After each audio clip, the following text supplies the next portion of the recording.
Hey everybody, this is Tony Balsimo with Toba Photography. I'm doing a little tutorial on sky replacement and the zoom effect that I have been known to do on a couple photos. Hope you enjoy this and I hope you learned something new. Alright, here I'm just showing you the before and after, making just some minor adjustments in Lightroom. On this shot, my EXIF data was ISO 100. I'm at 20mm focal length, f8 aperture, and I kept it open for 90 seconds using a Indy 1000 filter. I'm using the Sony a7R III and the Sony, brand new Sony 20mm f1.8. This thing is a beast. If you don't have it, you need to add it. It's sharp edge to edge, I assure you. Alright, we're going to go ahead and open it into Photoshop. So I do like the look of this, but I am going to go ahead and tweak it a little bit. I'm going to crop it a little larger so I can transform and have room. Usually on these vertical shots I try to crop for 8x10. It's just something I generally do beforehand. So what I'll do is make the crop 8x10 and then I'll transform it, which is Command T on a Mac. So using the Alt key, it's going to adjust both sides for you at the same time. Otherwise, you'd have to do it separately. Alright, so once I got it transformed a little bit, I am going to check the horizon to see if it's acceptable. One thing I hate most is an uneven horizon. Unless it's being done purposely for artistic purposes, I really don't like uneven horizons. Next, I'm just going ahead and transform again, Command T, and then I'm going to two-finger click it and go into warp mode. I'm just kind of getting my perspectives with those cracks the way I want it. Nothing major. I didn't really need to do it, but I went ahead and did it anyways. After that, I'm going to crop it to the way I want it, one last little time. And if you notice at the top, I almost always delete cropped pixels. That way I can use it for my framing that I do afterwards. I still got a little bit that I messed up on at the very bottom, so I'm gonna hit warp again, zoom in, find it, and then drag it down accordingly. Hit enter, save that, and then I'm going to hit the crop mode again, and then just click enter real quick. Next, I do this on almost every single picture that I do, is I increase Sharpen by using a high pass filter. So I use high pass, the radius at 1.6. I'm gonna hit OK, and then I'm gonna go over to blend mode of overlay. Once I zoom in, you'll see how sharp it made it. So I'm gonna click it off and back on, show you a little bit of sharpness improvement. So it only does it on the edges of the sharpest areas. Go ahead and merge those down, and then I'm gonna duplicate the layer again, and then I'm gonna take it into Skylum software, which is Luminar 4. I use this a lot for my color grading, so I already have a preset that I make. So I'll probably use that and just kind of tweak it. As you see, I'm just kind of going through, seeing what looks best. I'm gonna go with this one. I am gonna reduce the vignetting though. I don't necessarily like a lot of vignetting, but for some reason I saved it like that. I'm just tweaking some of the settings that I had on my preset, just to make it look a little better for myself. Then I'm gonna go in and actually place a sky in there. It doesn't really matter which sky, but I want it to look a little interesting, maybe have the sun on the same side as it originally was. So that's the one I actually go ahead and pick. It's one of the dramatic skies that they have in the AI sky replacement of Luminar 4.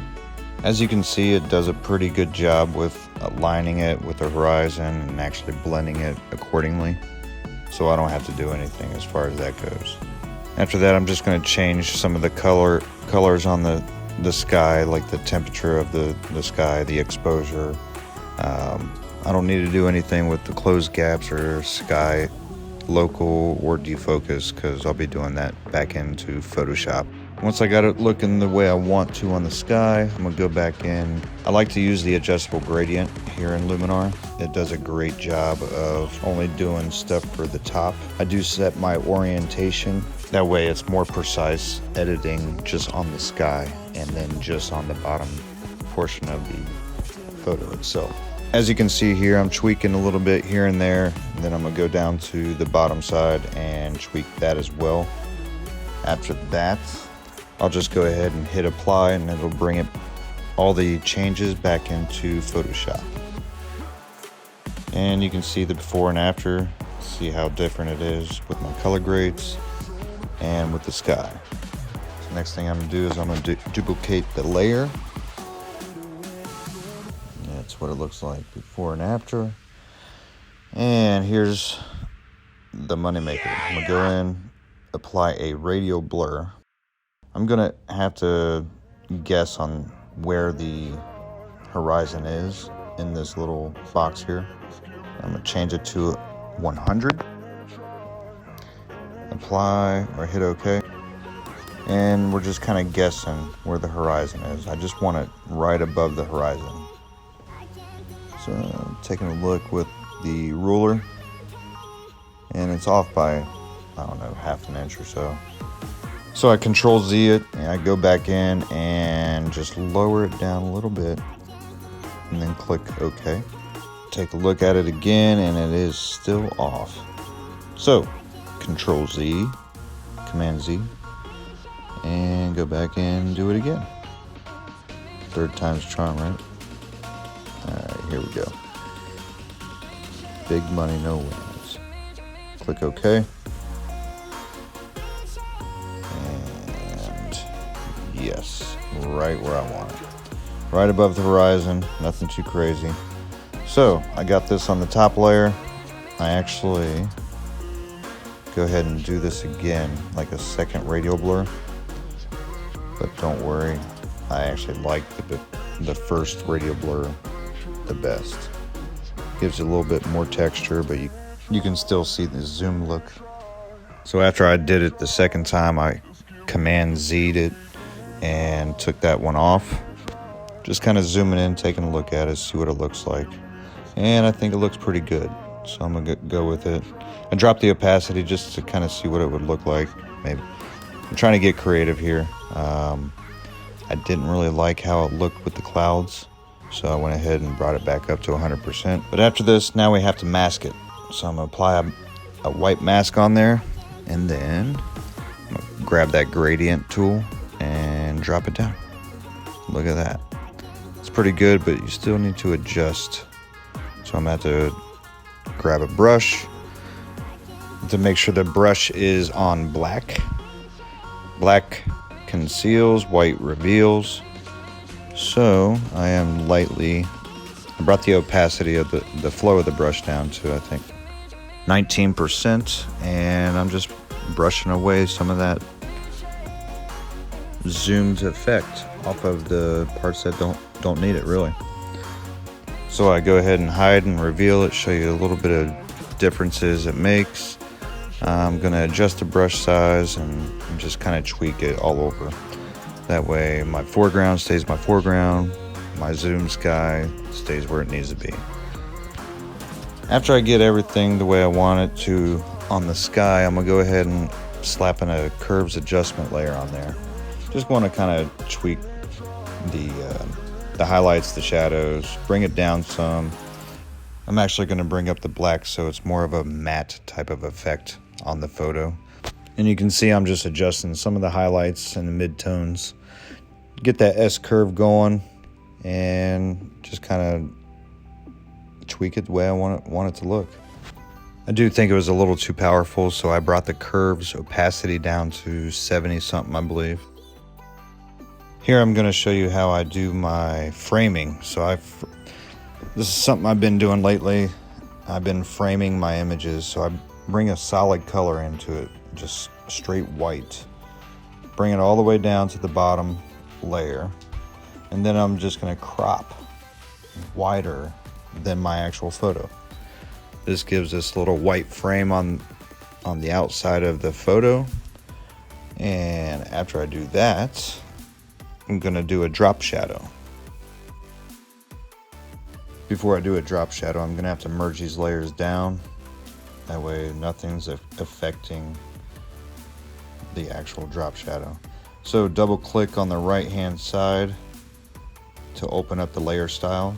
I'm going to go ahead and click that drop shadow box, adjust it accordingly, and then I'm going to do a stroke. I always do strokes around it just to give that extra pop. I'm not going that wide, don't worry, I'm just showing you. I'm going to 9 pixels on that, so that's 9 pixels right there. And just kind of zoom out, show you the full effect. I don't like how dark the boat is, so what I'm going to do is I'm going to throw another curves adjustment layer, brighten it up a little bit. I'm going to invert it. You can do that with Command I or the invert button right there. I'm going to grab a brush, and then you have to change the color to white because white reveals, black conceals. I brought the flow to 19% again, and just kind of painting some of that exposure back. And you'll see me hide and reveal it just so you can see the effect. I know Photoshop and this type of art isn't everybody's cup of tea, but it is fun to do. I enjoy it. I hope you guys learned a little something in this video. If you do need any help, tips, or anything, drop me a comment, send me a message, look me up on Instagram. I'm at TobaP. Toba_P_. I'm also on Facebook, Tony Toba Balsimo. Hit me up, drop me a line, let me know how you like it. Thanks, guys.